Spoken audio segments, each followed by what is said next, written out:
জামাত ইসলামের ইতিহাস হচ্ছে গণতন্ত্র প্রতিষ্ঠার ইতিহাস। 1962 সালে বক্তব্য দিয়েছেন, 1977 সালে বক্তব্য দিয়েছেন, 1948 সালে বক্তব্য দিয়েছেন। মরহুম শেখ মুজিবের মুক্তির জন্য যে ডাইরেক্ট অ্যাকশন কমিটি হয়েছিল, সেই অ্যাকশন কমিটির সেক্রেটারি ছিলেন অধ্যাপক গোলাম আজম, এবং জামাত ইসলামী ছিল সেই জোটের একটি সংগঠন। বেঙ্গল টাইগার থাকবে, মুক্তিযোদ্ধা জিতবে, রাজাকার কোনদিন এদেশে জয়লাভ করতে পারবে না। আমি চ্যালেঞ্জ করে বলে গেলাম, জাতি আমাদেরকে স্বীকৃতি দিয়ে দিয়েছে আমরা যে দেশপ্রেমী। মরহুম শেখ মুজিবুর রহমানকে আগরতলার ষড়যন্ত্র মামলা থেকে মুক্তির জন্য জামাত ইসলামী আন্দোলন করেছে। সালাউদ্দিন কাদের চৌধুরীর আহ্বানে জামাত এবং শিবির শহীদ বেগম খালেদা জিয়াকে আমরা উদ্ধার করেছিলাম। আর জয়েন্ট সেক্রেটারি ছিল জনাব আব্দুস সামাদ আজাদ সাহেব। মরহুম শেখ মুজিবুর রহমানের আগরতলা ষড়যন্ত্রের মামলা থেকে মুক্তির জন্য সবচেয়ে বেশি অর্থ যোগান দিয়েছিল তৎকালীন পাকিস্তান আমলে জামাত ইসলামী মনোনীত।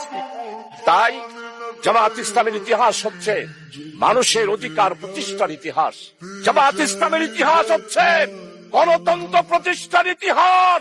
জামাত ইসলামীকে আপনারা বারবার অনেক তকমা দিয়েছিলেন, কোন তকমায় জনগণ বিশ্বাস করে নাই।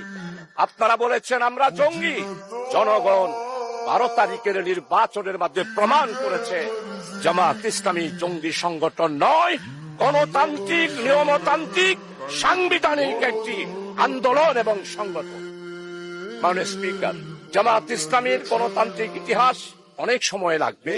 আপনি যেহেতু আমাকে সময় নির্ধারণ করে দিয়েছেন, আজকে জামাত ইসলামীর ব্যাপারে শুধু এতটুকু বলতে চাই, ভুলে গেলে চলবে না।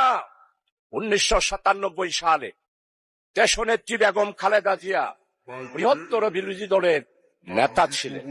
চট্টগ্রাম মেডিকেল কলেজে গেলেন, অবরুদ্ধ হয়ে গেল। ফ্যাসিস্ট, স্বৈরাচার যারা বাংলাদেশে জঙ্গি কায়েম করেছিল, তারাই বেগম খালেদা জিয়াকে চট্টগ্রাম মেডিকেল কলেজে অবরুদ্ধ করেছিল। আজকে আমাদের মরহুম শহীদ সালাউদ্দিন কাদের চৌধুরীর ছেলে আছে হুকমান কাদের, আমাদের সম্মানিত অর্থমন্ত্রী, চট্টলার কৃতি সন্তান, যার পরিবারে উনার আব্বা নয়, উনার দাদা থেকেই মন্ত্রিত্ব ওনারা পেয়ে আসতেছে। সেই রকম সম্ভ্রান্ত পরিবারের সন্তান উনিও দেশনেত্রী বেগম খালেদা জিয়ার সাথে মেডিকেল কলেজে ছিলেন। আজকে সম্মানিত অর্থমন্ত্রী, আপনি স্বীকার করবেন, সর্বপ্রথম টেলিফোন করেছিল মরহুম শহীদ সালাউদ্দিন কাদের চৌধুরী। আমি শাহজাহান চৌধুরী, আমি তো জামাত, আমি তো শিবির,